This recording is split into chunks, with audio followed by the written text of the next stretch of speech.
Hi అండి. కీరకాయ పచ్చడి అండి. కీరకాయ పచ్చడికి కీరకాయలు 3, చింతపండు, జీలకర్ర, కరివేపాకు, కొబ్బరి, ఎర్రగడ్డలు, ఒట్టిమిరకాయలు. కీరకాయని సన్నగా తరుక్కోవాలండి. కీరకాయని సన్నగా తరిగిన తర్వాత కొబ్బరిని కూడా మనకు ఒక కొబ్బరి గిన్నెలో హాఫ్ వేసుకోవాలండి. కొబ్బరిని కూడా తరిగి పెట్టుకున్నాము.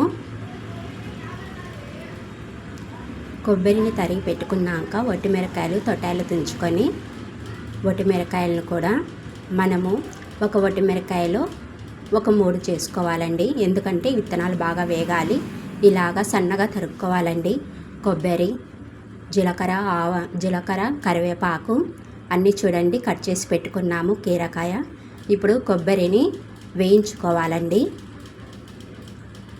1 టేబుల్ స్పూన్ ఒక స్పూన్ వచ్చి ఆయిల్ వేసుకొని ఇలా వేయించుకోవాలండి. తర్వాత ఎర్రగడ్డలు వేయించుకోవాలి. ఎర్రగడ్డలలో కూడా 1 స్పూను ఆయిల్ వేసి వేయించుకోవాలి. ఈ విధంగా బాగా వేయించుకోవాలండి.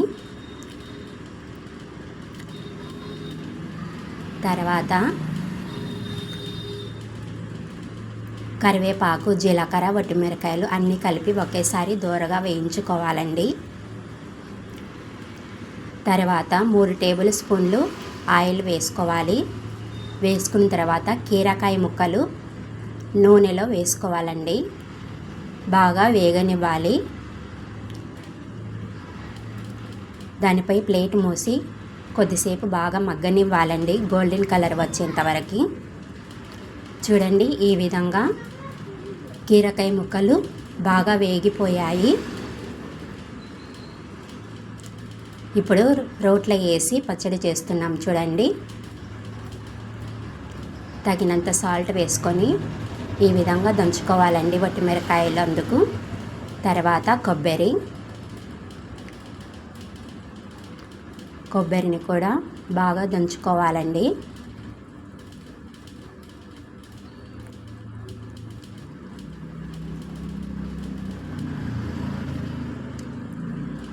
ఇప్పుడు కీరకాయ ముక్కలు వేసుకోవాలి.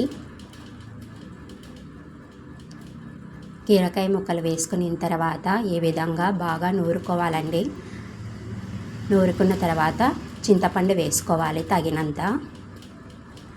ఉప్పు సరిపోయిందో లేదో చూసుకొని సాల్ట్ సరిపోకుంటే మళ్ళీ వేస్తుందండి మా అమ్మ. చూడండి కీరకాయ ముక్కల పచ్చడి ఎంత బాగుందో.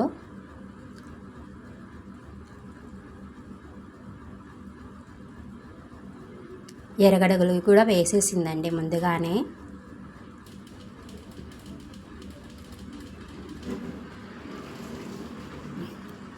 చూడండి కీరకాయ పచ్చడి ఎంత బాగుందో.